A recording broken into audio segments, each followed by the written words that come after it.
Oke, Assalamualaikum warahmatullahi wabarakatuh.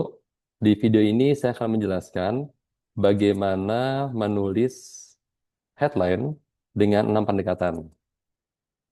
Oke ya, ini dia videonya.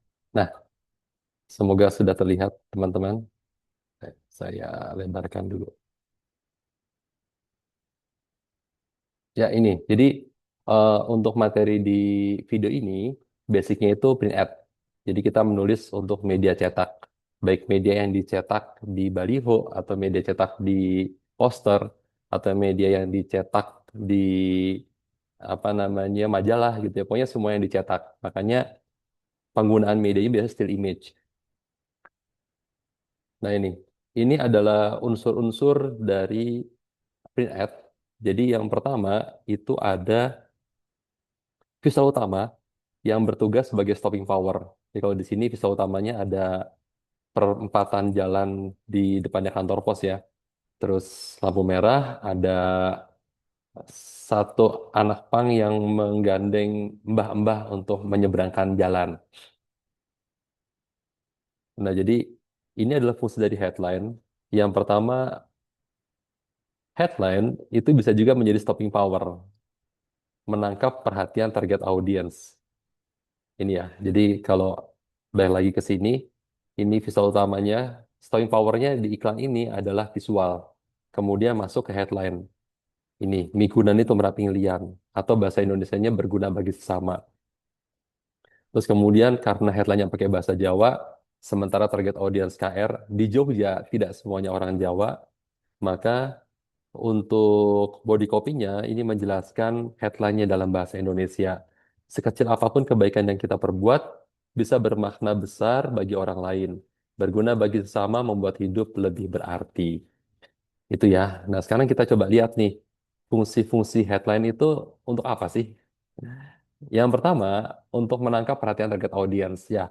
Jadi di iklan ini ada headline-nya keren gitu ya. Kalau teman-teman perhatikan, ini di dalam kata di dalam tiap hurufnya itu ada brand-brandnya. Kere gitu ya, kere miskin.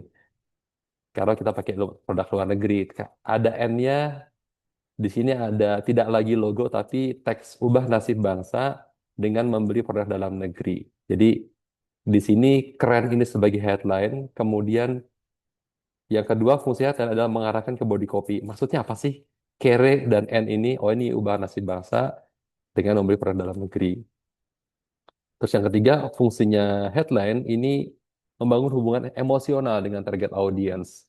Jadi nanti ya, apa namanya, kita akan cek teknik penggunaan headline. Biasanya headline itu tuh memanfaatkan benefit. Jadi ada konsep saat kita menggunakan produk, ada pesan. Nah, pesan ini kan, misalnya pesannya di sini ubah nasib bangsa dengan membeli produk dalam negeri. Problem itu muncul saat di kondisi orang-orang belum membeli produk dalam negeri, belum tahu pesannya. Dan benefit itu muncul saat orang-orang sudah tahu pesan ini. Oke, apa sih benefit setelah kita membeli produk dalam negeri? Yaitu kita jadi keren. Nah, ini di sini iklan yang cukup menarik. Ini ada iklan Frizzy Breezy. Dia ini jadi produsen burger ya. Dia jual burger. Makanya visualnya burger. Tapi ada yang unik di sini, ada celengannya. Karena pesannya di sini jajan pakai recehan. Nah ini fungsi keenam dari headline adalah memperkuat visual. Jadi setelah visualnya yang jadi stop of power, apa sih ini kok burger ada celengannya? Orang bingung kan? Terus, oh baca headline-nya, oh jajan pakai recehan. Terus menonjolkan USP, unique selling point. Apa sih pembeda Breezy Burger dibandingkan Aldi Burger atau dibandingkan sama eh, Burger King gitu ya. Oh ternyata pembedanya ini adalah belinya harus pakai recehan. Sama mengkomunikasikan manfaat.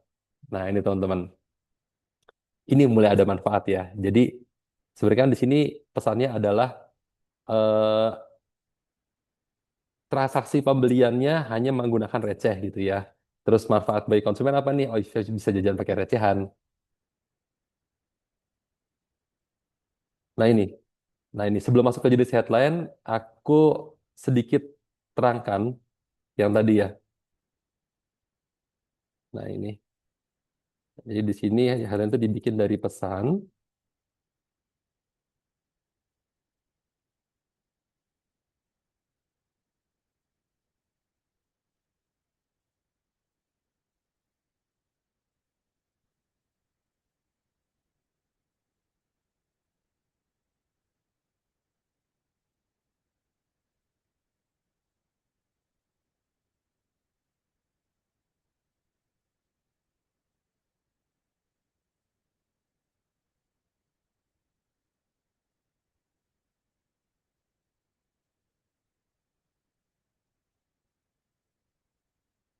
Ada pesan.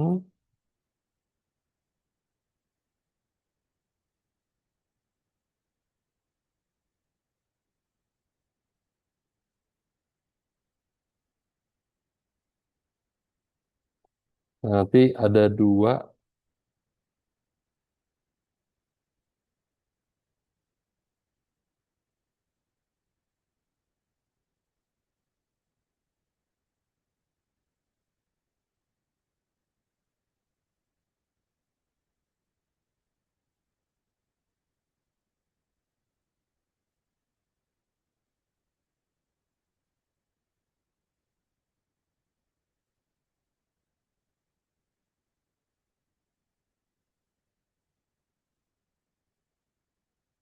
Ada problem sama ada benefit.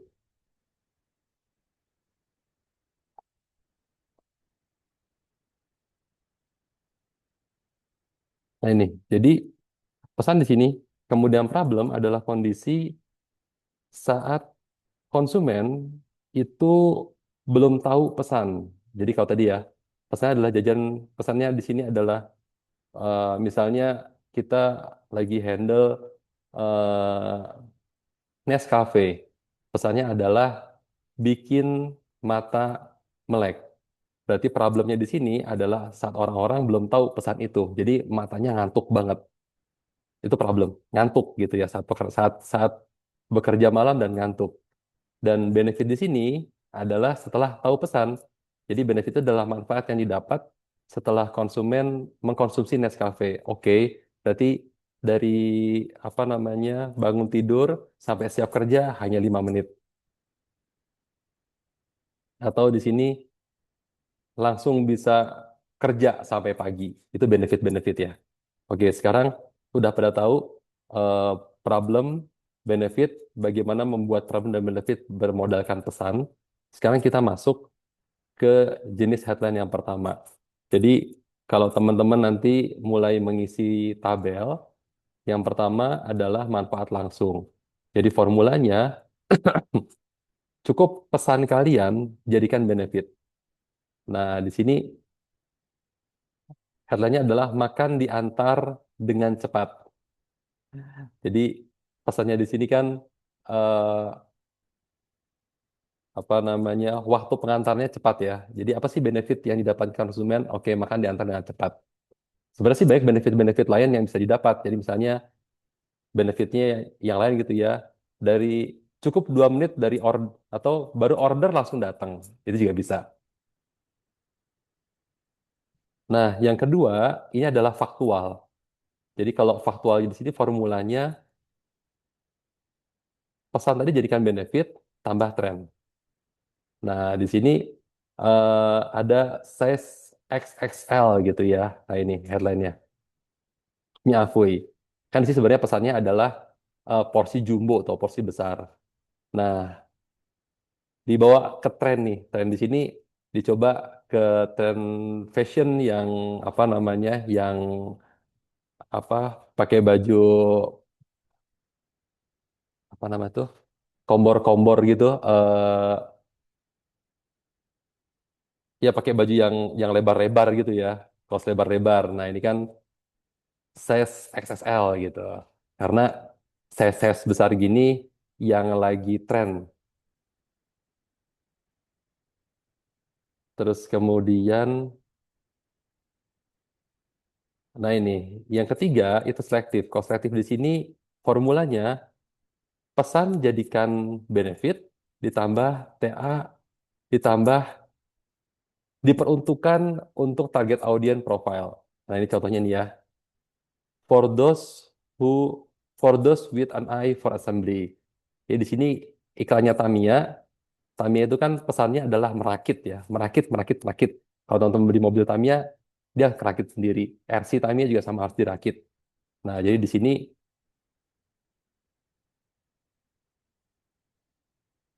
pesannya di sini adalah untuk siapa saja dengan mata untuk merakit, selektif. Jadi benefit ditambah untuk target audiensnya karakternya kayak gimana.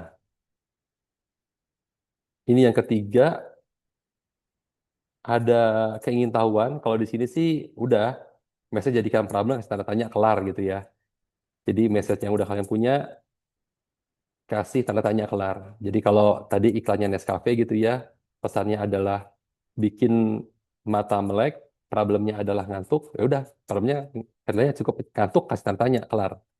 Nah kalau di sini eh, pesannya sebenarnya ini, bantu WWF untuk menyelamatkan spesies langka. Nah, problemnya apa sih? Kalau kita belum membantu, ya banyak binatang-binatang yang punah gitu ya. Nah, di sini problemnya, if you see an animal, you are missing something. Kalau kamu lihat binatang di visual ini, berarti kamu kangen sesuatu, kehilangan sesuatu. Berikutnya, yang kelima, ada perintah. Kalau di sini formulanya cukup mudah, kata ajakan, yuk, mari, ayo, segera, atau CTA gitu ya, call to action. Kata-kata yang yang mengajak tambah benefit. Ini contohnya, 7 km per hour, drive carefully. Berkendaralah dengan hati-hati. Nah, sebenarnya di sini kurang let's-nya gitu ya. Ini baru benefit doang nih. Jadi bisa tambahin let's drive carefully. Atau tadi kalau dibawa ke Nescafe gitu ya, benefitnya kan eh, bisa ngelembur sampai pagi. Kasih kata aja kan, ayo, ayo lembur sampai pagi. Atau mari, mari lembur sampai pagi. Bisa. Nah, ini terakhir ada konstruksi paralel. Jadi kalau di sini formulanya adalah pesan jadikan problem solution tambah 5. Kalau tadi message-nya adalah mata melek, apa bikin bikin mata melek gitu ya. Problemnya adalah ngantuk. Terus solusinya, oh sorry, di sini problem plus benefit, deng. Benefit. Nah, problem plus benefit dan dimakan gitu ya. Problemnya tadi eh, ngantuk, benefitnya adalah lembur sampai pagi. Nah, ini kata pertama, kalimat baris pertama itu ngomongin ngantuk, terus eh, kalimat kedua adalah benefit, dijadikan berima. Kalimat pertamanya tadi ngantuk, terus kalimat keduanya lembur sampai pagi. Lembur sampai pagi belakangnya i, ngantuk belakangnya uk. Coba dikasih i gitu ya. Misalnya ngantuk sampai tak tahan lagi. Terus bawahnya yuk, eh sorry, berarti bawahnya di sini dikasih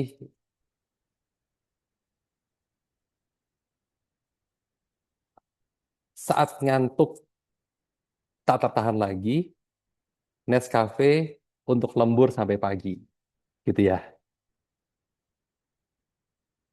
Jadi tetap harus ada berima dan ada produk di situ saja. Kalau tengah-tengahnya nggak ada produk, susah nyambunginnya. Kayak tadi ya, misalnya nggak ada produknya, eh, ngantuk sampai tak tertahan lagi, lembur sampai pagi. Jadi nggak nyambung nih. Tapi begitu dikasih tengahnya Nescafe, eh, mata ngantuk tak tertahan lagi, Nescafe dulu untuk lembur sampai pagi. Jadi masuk. Oke, itu tadi ada 6 apa namanya, 6 panduan teman-teman untuk bikin headline, untuk ngisi tugas. Nah, selain headline, ini ada body copy. Jadi body copy ini tuh sebetulnya kalimat-kalimat yang digunakan untuk menjelaskan headline. Saat headline-nya pakai bahasa Inggris atau pakai bahasa Jawa, sedangkan target audiensnya adalah orang Indonesia. Atau ada informasi-informasi tambahan lainnya gitu ya. Nah, di sini fungsi headline yang pertama adalah dialog. Sebenarnya sih bukan fungsi ya, tapi bagaimana membuat headline ditaruh dalam bentuk dialog gitu ya. Terus yang kedua, body copy juga bisa disajikan dalam bentuk kisah gini. Jadi apa namanya story yang panjang gini bisa juga, atau di sini body copy bisa dibikin poin-poin kayak gini, kayak caption.